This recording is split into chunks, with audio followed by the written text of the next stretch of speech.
Hello friends, இந்த வீடியோவில் நம்ம பார்க்க போகிறது SQL மல்டிபிள் சாய்ஸ் கொஸ்டினோட டே 16க்கான கொஸ்டின் அண்ட் ஆன்சர் தான். நான் சுபாஷ்.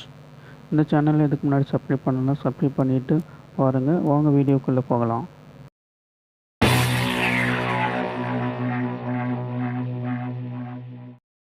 First question, what is a view?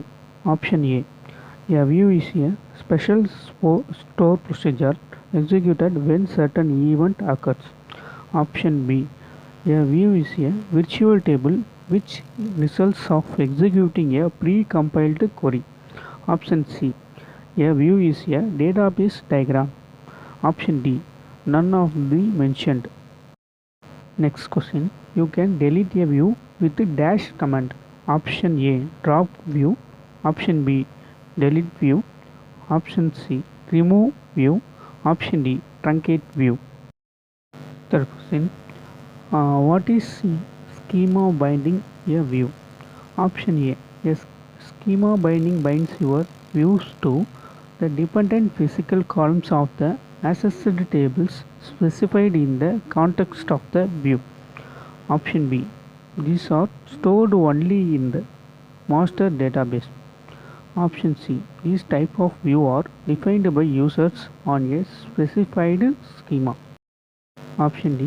These are used to show database self-description information. Next question. Which of the following is not a SQL Server information underscore schema view? Option A. Information underscore schema dot constant underscore table underscore usage. Option B. Information underscore schema dot domain underscore constraints. Option C. Information underscore schema dot key underscore column underscore usage. Option D. sys dot dm underscore exec underscore connections. Okay friends, இன்னைக்கான final question வந்துட்டோம். Fifth question. Dash is stored only in the master database. Option A.